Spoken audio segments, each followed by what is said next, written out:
हैं कि भाभी और देवर का रिश्ता बहुत मजाक का रिश्ता होता है, लेकिन क्या हो कि यही मजाक अपनी सीमाएं लांघ जाए तो क्या होता है ऐसे रिश्ते में। ऐसी कहानी मेरठ से आज आपके लिए लेकर आया हूं।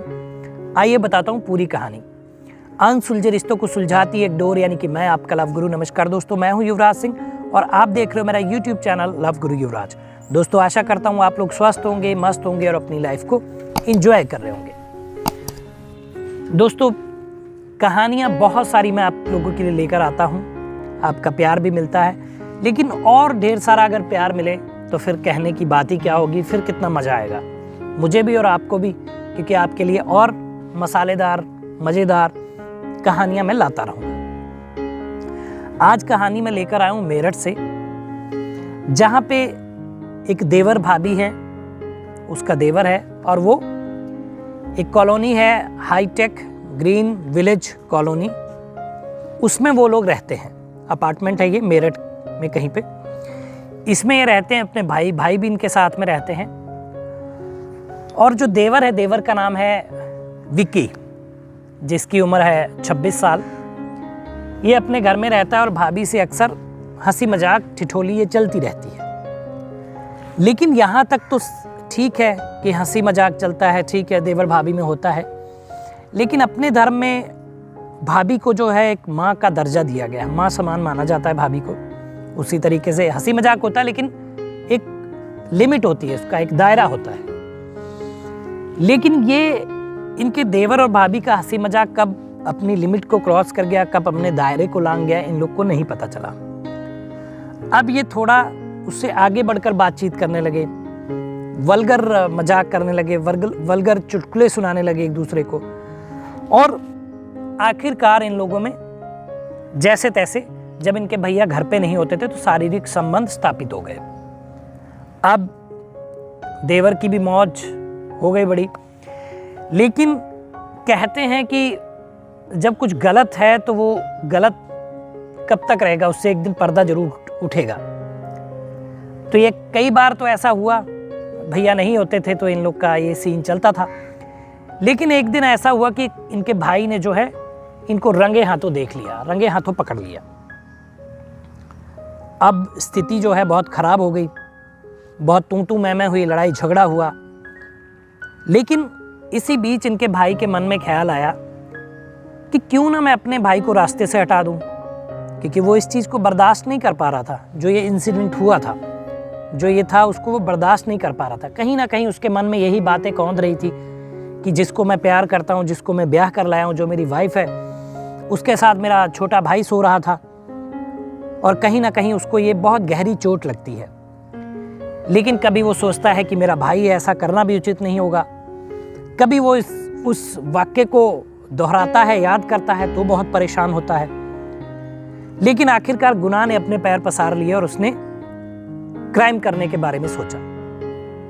बातचीत होती है अपनी वाइफ के साथ, लड़ाई झगड़े में उसी दौरान उसको वो अपने मायके भेज देता है, वो मायके चली जाती है, और इसी दौरान वो अपने भाई से मारपीट थोड़ी करता है, चोट पहुंचाता है और उसकी गोली मारकर हत्या कर देता है। ना जाने वो कहां से वो एक पिस्तौल लेकर आता है।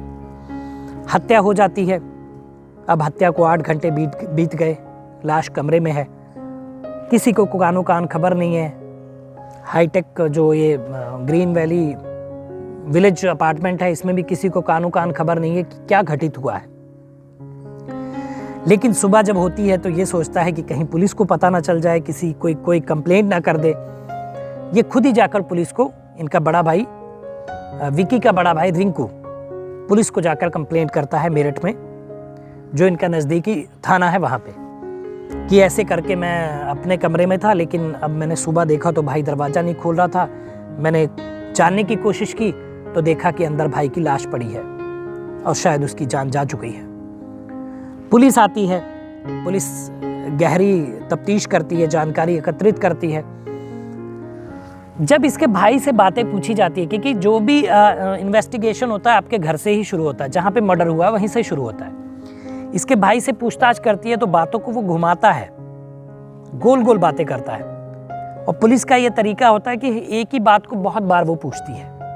जब आप सच बोलेंगे तो सच कभी बदलेगा नहीं, लेकिन कहते हैं कि झूठ के पैर नहीं होते। तो जब आपने झूठ बोला होता तो आपको याद नहीं होता कि पहली बार मैंने क्या कहानी बताई थी और दूसरी बार मैंने क्या कहानी बताई है।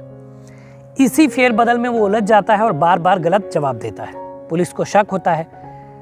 पुलिस और सख्ती से पूछताछ करती है तो 8 घंटे की कड़ी पूछताछ के बाद वो अपना गुनाह कबूल करता है, उसका भाई रिंकू, और बताता है कि मैंने ही अपने भाई का खून किया है। पोस्टमार्टम होता है, उसमें भी सारी चीज़ें क्लियर हो जाती हैं और जो है रिंकू को पुलिस पकड़ कर ले जाती है और अपनी आगे की कार्रवाई के लिए जेल में डाल देती है। देखिए, ये स्टोरी थी जिसने रिश्तों को तार तार कर दिया। ऐसी एक नहीं, ना जाने कितनी स्टोरियां मेरे पास आती हैं, जिनमें से मैं सेलेक्टिव आप लोगों को बताता हूं। ये कहानी थी। अब यहाँ पे गलती किसकी थी? गलती दोनों की थी। एक देवर और भाभी को अपना जो रिश्ता है उसकी सीमाओं को लांघना नहीं चाहिए। उन्हें अपनी सीमाओं में रहना चाहिए। जहाँ तक हंसी मजाक का सिलसिला है, जहाँ उसका अंत है वहीं तक करना चाहिए, उसके आगे नहीं बढ़ना चाहिए। लेकिन यहाँ दोनों ने सीमाएं लांघी और ऐसा कृत्य किया कि नाजायज संबंध स्थापित किए, जिसके बाद देखिए आप गलत कर रहे हैं तो किसी ना किसी दिन पता चलेगा ही किसी को। और वही हुआ जो इसका इन लोग को डर था, इनके भाई को पता चला और आखिर में इनकी जान चली गई। पूरा घर बिखर गया। वाइफ मायके में है, अब दूसरी शादी करनी होगी, क्या होगा उसका पता नहीं। इनका भाई जेल चला गया और छोटे भाई की जान चली गई। तो ये शो बनाने का मेरा मकसद यही था कि जो भी यंग जनरेशन है अपनी, उनको मैं क्राइम से बचाऊं, ताकि वो क्राइम में लिप्त ना हो पाए। क्राइम करने से पहले वो 100 बार सोचे, मेरी कहानियों से प्रेरित हों, और अगर कोई समस्या है तो मुझे बताएं। मैं उसका सॉल्यूशन हमेशा देता हूं, बहुत सारी प्रॉब्लम्स का, जो मुझे मेल करते हैं। तो अगर आप किसी समस्या में हैं तो नीचे मेल आईडी फ्लैश हो रही है, उस पर मेल कर दीजिए। मैं आपको बताऊंगा वीडियो के माध्यम से कि आपको क्या करना है, ताकि आप रिंकू की तरह क्राइम में ना फंसे, गुनहगार ना बने और जेल ना जाए और आपका घर ना बिखरे। तो ये थी वीडियो दोस्तों। बताइए वीडियो कैसा लगा, कमेंट करिए, शेयर करिए, चैनल को सब्सक्राइब करिए। मिलेंगे अगली वीडियो में, तब तक मुस्कुराते रहिए, खुश रहिए, क्योंकि जीवन बहुत छोटा है। धन्यवाद।